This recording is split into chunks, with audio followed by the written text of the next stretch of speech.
Hello everybody, this is Chromus08, and sorry that I'm recording in the dark, and just so you know why it's not in here, it's just, I don't have a light still, and you can probably hear Jackson there getting ready to leave.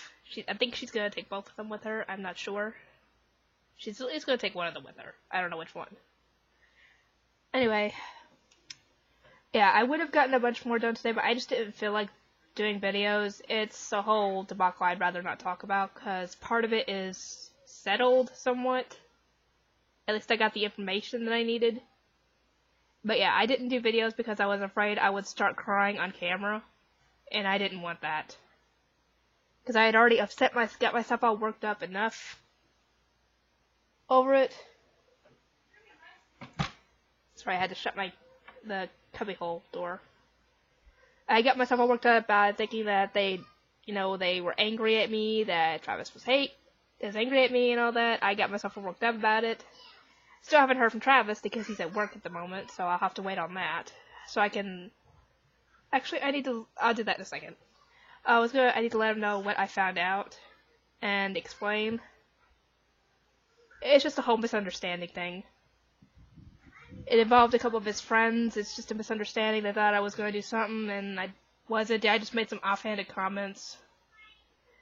And apparently they took it the wrong way, essentially. That's essentially what happened, and yeah, I was afraid everybody was angry at me for something I didn't do. And I'm not gonna get into it. That's just all I'm gonna say at the moment. Anyway, this is gonna be my thoughts on Cowboy Bebop episode 22.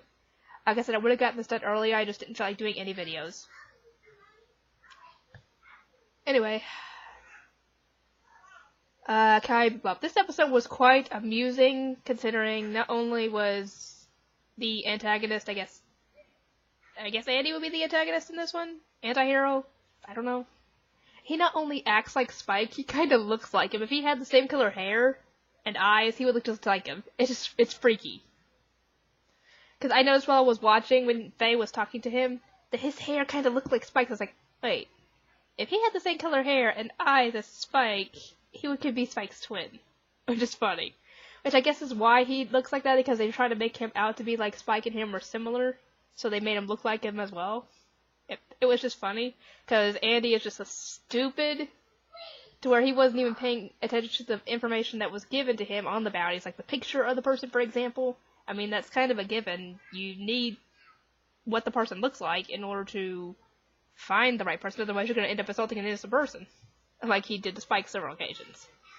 I felt so bad for Spike in this, and I kind of felt bad for Teddy the Bomber as well, because he just kept on getting ignored by those two, and he never got to see what his purpose was and why he was bombing everything until the very end of the episode. And in the end, it was all meaningless. It was just funny. I felt bad for the two of them. But, oh, Andy was just so idiotic. It was funny, and as you could probably tell, I got my bangs cut. Yeah, my mom cut up earlier. Anyway, it was just so funny, and I felt so bad for Faye because she had to endure a pseudo-Spike, sort of. Essentially another Spike, essentially. And he didn't like it because she didn't like it because he was flirting with her, essentially. Yeah. And it was so weird. I mean, like, who rides a horse nowadays?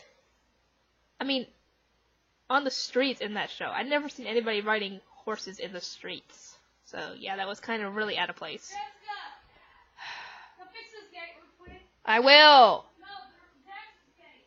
I will! Golly. Anyway, that was about all I have to say. I will see you all next time.